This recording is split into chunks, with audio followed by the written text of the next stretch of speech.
The photo looks harmless.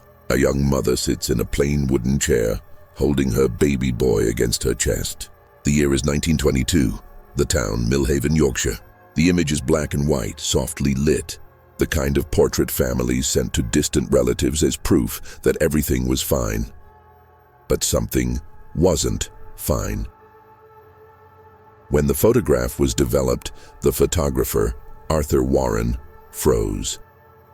At first, he thought his eyes were playing tricks on him. The baby's eyelids, delicate and still in the studio, were open in the print, wide open. He checked the logbook. Only one exposure had been made. His camera wasn't capable of multiple shots.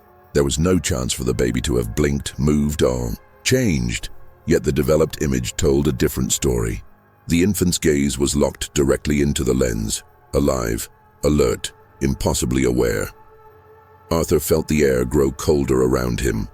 The faint red light of the darkroom seemed to pulse with every beat of his heart. He looked closer. There in the background, a faint blur behind the mother's chair. A shadow. It looked almost like another hand resting gently on the baby's back. He turned off the lamp, breathing hard. But in the dark, the sound came again. Click. The sound of a camera shutter. He hadn't touched the camera. That photograph would later become infamous, passed from expert to expert, debunked, forgotten, rediscovered. Some called it a hoax. Others called it proof of life after death. But every person who's seen it agrees on one thing. When you look into that baby's eyes, even today, it feels like it's looking back. Because according to the records, when that photograph was taken, the baby had already been dead for 3 days. The screen fades to black. Only the faint hiss of static fills the silence. Then a slow heartbeat. A whisper breaks through the darkness. You're watching Truth Uncaged, where every picture tells a story, and some stories refuse to die. The 1922 photograph fades back onto the screen. The young mother's face looks calm, almost proud, but the baby's eyes, they don't belong in a still image. They seem aware, like they're waiting for you to blink first. The narrator's voice drops lower, colder. They say cameras capture a moment in time, but what if they capture something else? Something that moves when you're not looking. The lens zooms closer, softly, inch by inch, until the baby's tiny pupils fill the screen. You hear the faint click of a camera shutter again. Once, twice, 3 times, as if something unseen is still taking pictures. Then the voice returns. Look closely at this photograph. Don't scroll. Don't look away. Tell me what you see. A pause. The heartbeat slows, echoing. Do you see the hand behind the mother's chair? The faint smudge near the baby's shoulder? Or the eyes that aren't supposed to be open? The audio distorts, whispering words you can't quite make out. Then the narrator says softly, type what you see in the comments below. But be warned, once you see it, you can't unsee it. A final moment of silence. Then the music swells, dark, hollow, echoing through the void. Let's go back to the small Yorkshire studio, where this picture was taken, and where the impossible first began. The year was 1922. A fragile peace hung over England like a fading echo after the Great War. Streets were quieter now, but not peaceful, more like a nation holding its breath. Families were rebuilding, yet loss clung to every home like dust that refused to settle. Death was not a stranger. It was a visitor people learned to live beside. In those years, photography was a ritual. A photograph wasn't taken. It was made carefully, patiently. Subjects sat motionless for several seconds while the lens gathered their image. Even the slightest movement could ruin the exposure. That's why faces from the 1920s always look so still, so haunted. They weren't smiling for the camera. They were enduring it. But some photographs from that era carried something else, something the living could never explain. It was the age of post-mortem photography, a morbid tradition where families posed with their dead. Infants, children, even adults, propped up, dressed beautifully, their eyelids pinned or painted to give the illusion of life. These portraits were tokens of love, but they blurred the line between affection and obsession, between memory and denial.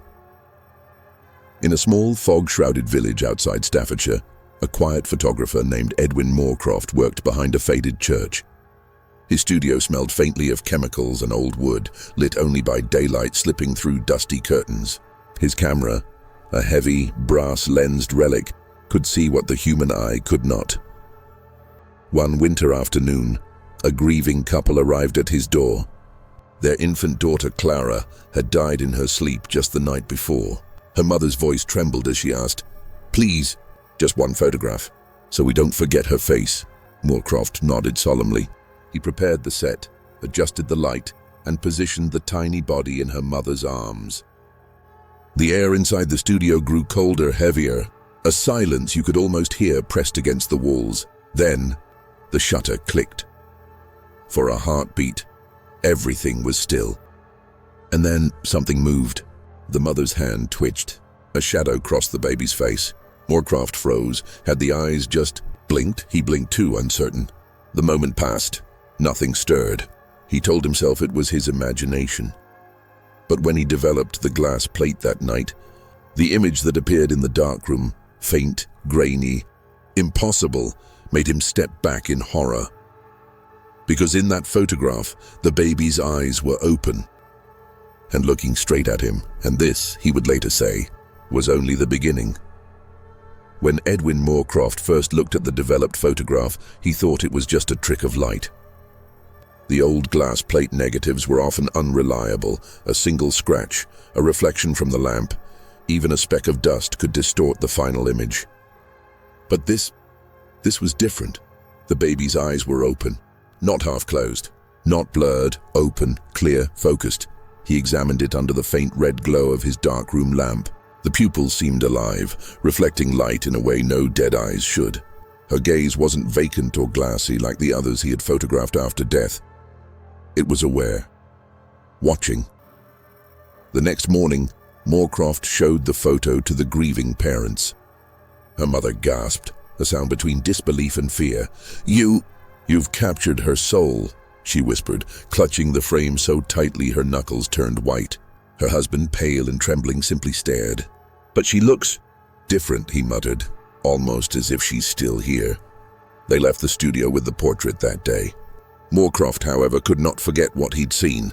The baby's eyes haunted him, especially the faint reflection inside them. When he enlarged the image, he noticed something chilling. A silhouette, a shadowed figure standing just behind the family, though no one else had been in the room that day. He checked his exposure notes. He remembered every second of that session.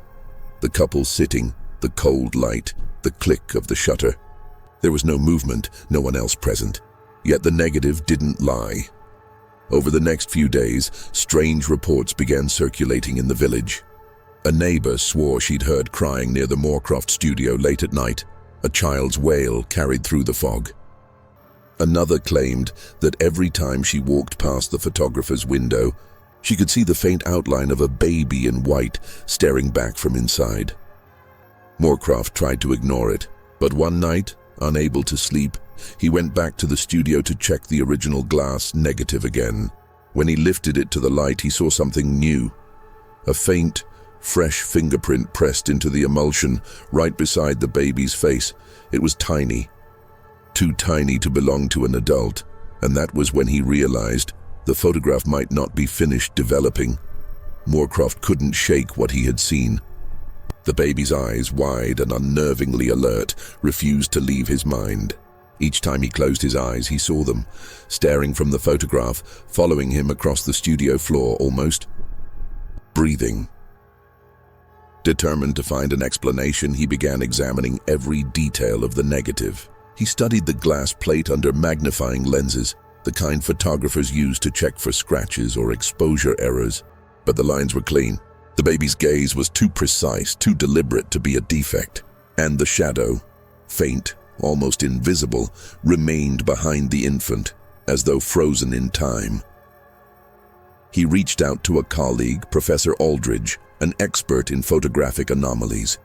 Aldridge had studied rare post-mortem images and other haunted portraits where the living and dead seemed to blur. When Moorcroft sent him the negative, Aldridge's response was cautious, almost fearful. "I have seen long exposures fail. Double exposures create illusions, but nothing like this." This child's eyes are awake. Something in that studio recorded more than light. Something else. Curiosity turned to obsession. Moorcroft returned to the studio at night, placing the photograph under different lights, photographing it again, even trying to replicate the original exposure. Nothing could explain the tiny fingerprint, the shadow in the background, or the impossibility of the baby blinking when the shutter wasn't running. Then he discovered another clue. While searching through local newspapers, he found mentions of other infants who had been photographed after death.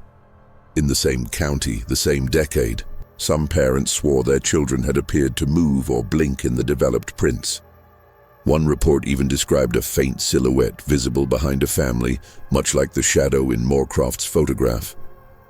It was beginning to feel less like a coincidence and more like a pattern, a dark thread running through the town's history. The townspeople began to whisper. Parents refused to show their children to Moorcroft. Some claimed the studio itself was cursed, that the infants in his photographs were never truly at rest. Moorcroft's obsession grew. He began recording dates, times, and details meticulously. Each strange pattern, each unexplained anomaly, only deepened the mystery. It wasn't just a photograph. It was evidence that something alive lingered inside the frame, and Moorcroft knew, deep down, that whatever was captured in that 1922 image would not stay contained forever. Months passed, and Moorcroft's obsession had become a full investigation. He reached out to modern photographic experts, hoping that science might explain what the human eye could not. They examined the original 1922 glass negative under microscopes, ultraviolet light, and early forms of chemical analysis. Every anomaly persisted. The baby's eyes remained impossibly alert. The shadow behind her, faint yet unmistakable, could not be explained as a reflection, double exposure, or chemical defect. And then, under magnification, the experts noticed something that made even the most skeptical of them shiver. Tiny traces of organic material were embedded in the negative, something resembling the texture of a fingertip.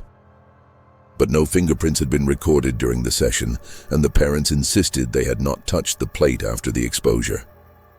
It was as if another presence had pressed itself into the photograph.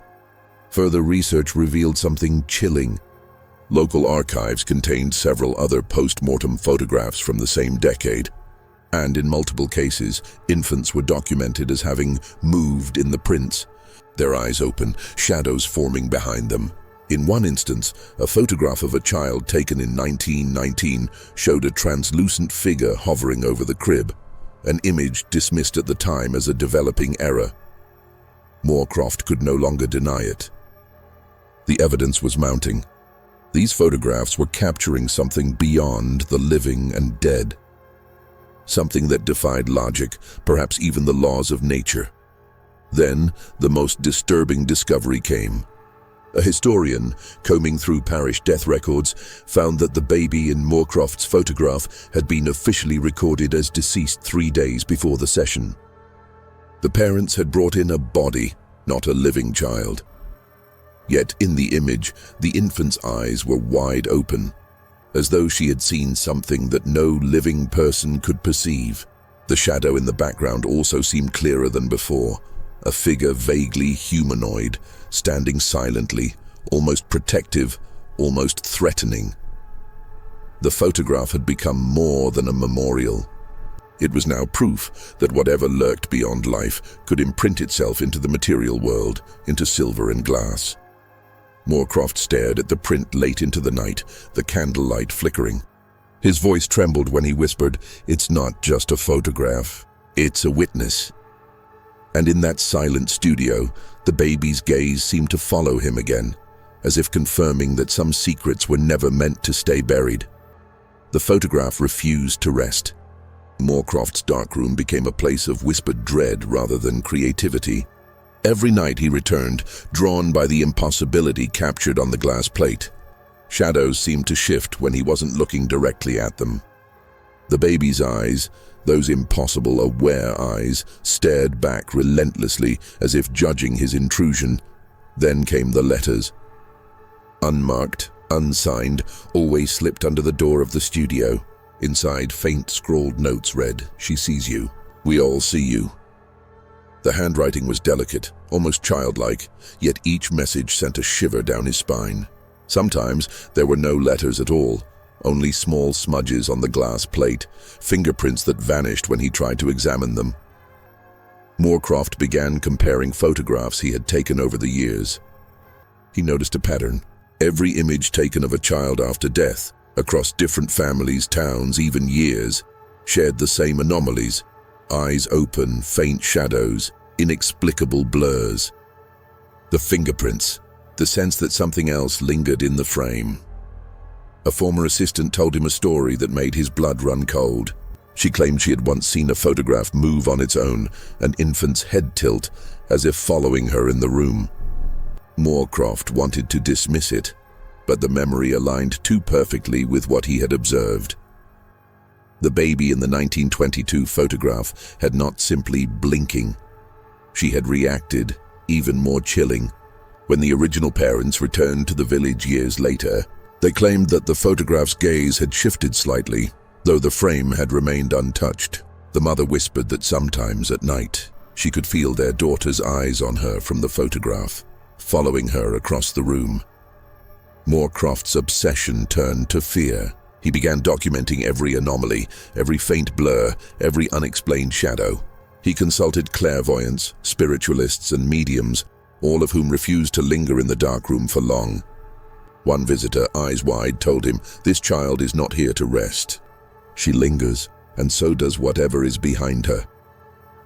The studio walls, once filled with warmth and quiet creativity, now seemed to pulse with the presence of something unseen. Every photograph he had ever taken felt suspect.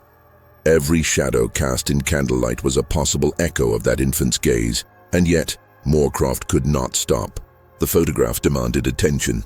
Every analysis, every enlargement only deepened the mystery. The more he tried to uncover, the more he realized that the truth might be too large, too impossible for any human to contain.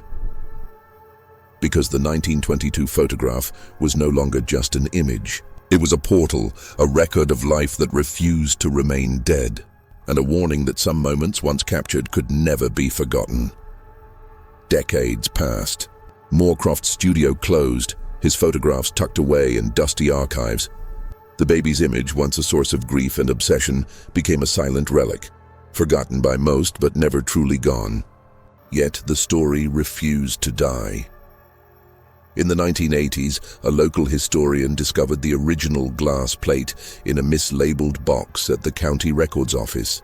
Digitizing it with modern scanners revealed details no one had noticed before. Faint patterns around the baby's eyes, tiny figures barely discernible in the shadows, and what appeared to be a second set of eyes watching from behind the mother. Scholars and photographic experts were baffled. No known process could explain the anomalies. Curiosity turned into obsession again. Paranormal researchers visited the archive, reporting sudden chills, flickering lights, and an inexplicable feeling of being watched while studying the print. Some claimed the baby's gaze seemed to shift depending on their angle, a phenomenon that defied logic and physics. Even forensic analysts tried to decode the negatives. They used ultraviolet light, magnification, and digital enhancement. Every attempt confirmed the same impossibility. The baby's eyes were open in a way that no human body, no matter how alive or dead, could achieve during the exposure. Tiny fingerprints still appeared along the emulsion, and the shadow in the background became clearer, a figure indistinct, humanoid, yet undeniably present. The photograph entered online archives, where modern viewers began noticing its strange effects. Commenters described feeling watched, uneasy, or compelled to look back at the image hours later. Some reported their own devices flickering, lights dimming, or shadows seeming to move when the photo was displayed. Psychologists speculated that the unsettling effect was a combination of human pattern recognition and the eerie power of historical context. Paranormal enthusiasts called it a haunted photograph. But the truth, whatever it might be, remained just out of reach. Even today, the baby's gaze continues to inspire fascination and fear. Exhibitions of early photography often feature the image, warning viewers to look closely and to respect what they might see. Because after all, the photograph is more than just a record of a moment in 1922. It is a reminder that some presences are persistent, that some eyes, once opened, never truly close, and that certain moments, captured on glass and silver, may hold secrets that refuse to stay buried, no matter how much time passes. The photograph of the baby from 1922 is more than an image. It is a mirror, a reflection of our fear, our grief, and our desire to hold on to the fleeting moments of life.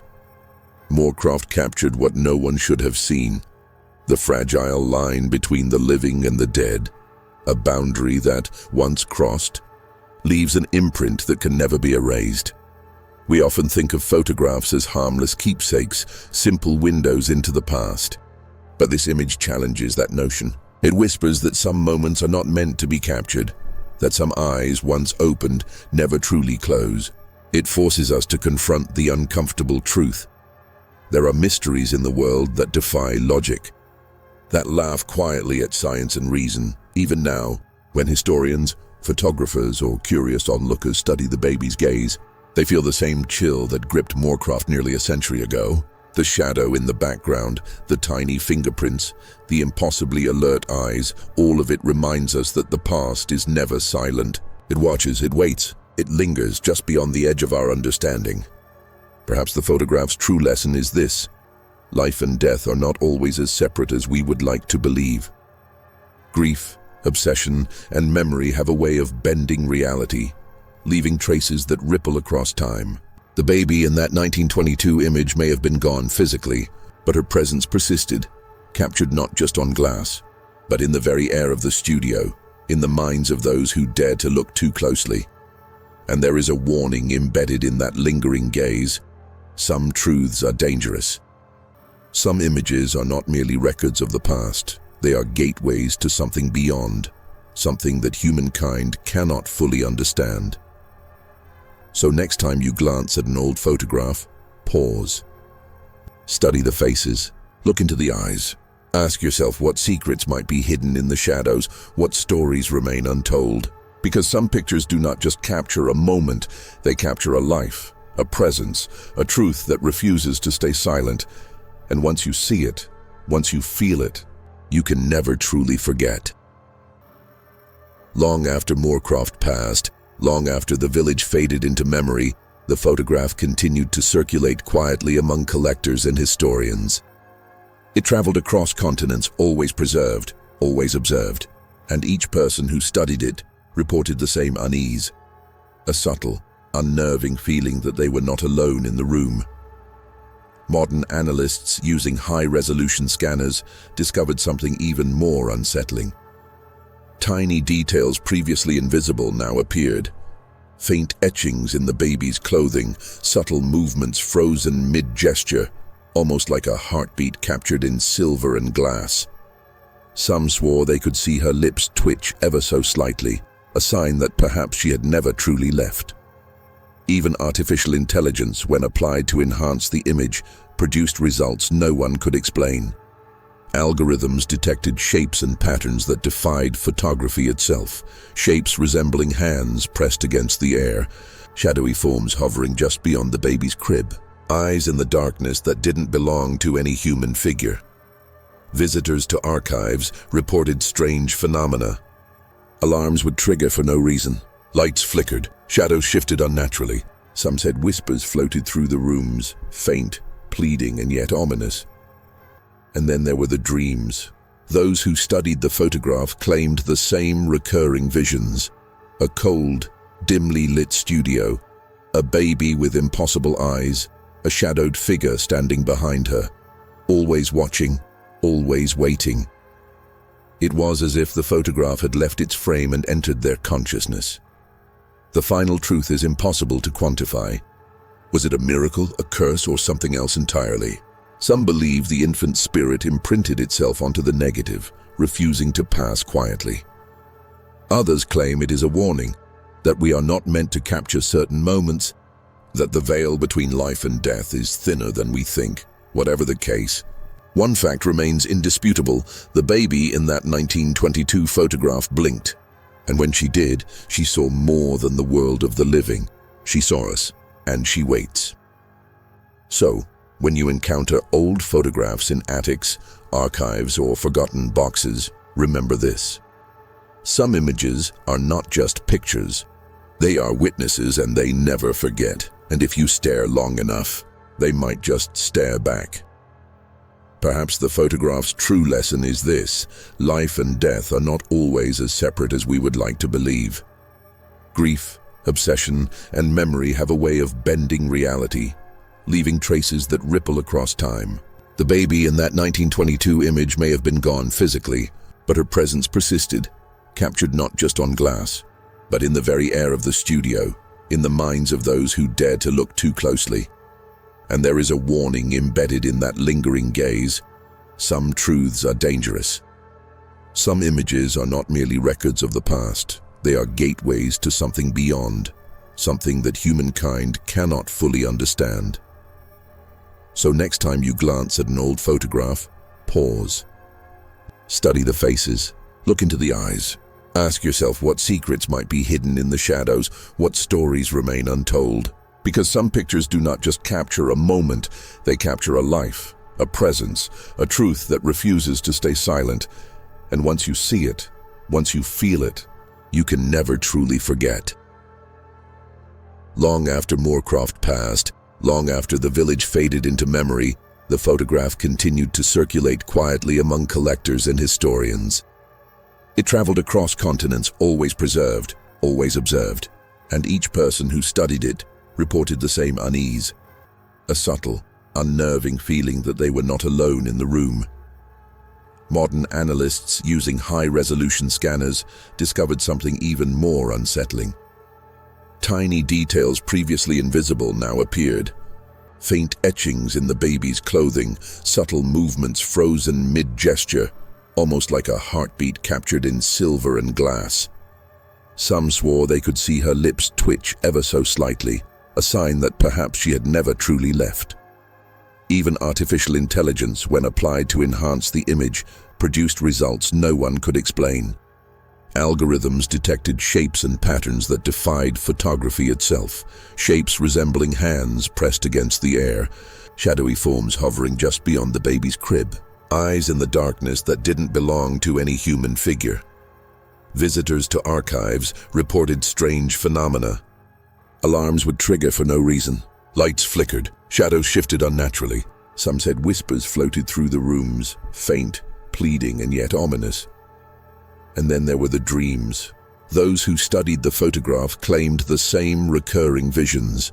A cold, dimly lit studio, a baby with impossible eyes, a shadowed figure standing behind her, always watching, always waiting. It was as if the photograph had left its frame and entered their consciousness. The final truth is impossible to quantify. Was it a miracle, a curse, or something else entirely? Some believe the infant spirit imprinted itself onto the negative, refusing to pass quietly. Others claim it is a warning, that we are not meant to capture certain moments, that the veil between life and death is thinner than we think. Whatever the case, one fact remains indisputable: the baby in that 1922 photograph blinked. And when she did, she saw more than the world of the living. She saw us, and she waits. So, when you encounter old photographs in attics, archives, or forgotten boxes, remember this. Some images are not just pictures. They are witnesses, and they never forget. And if you stare long enough, they might just stare back.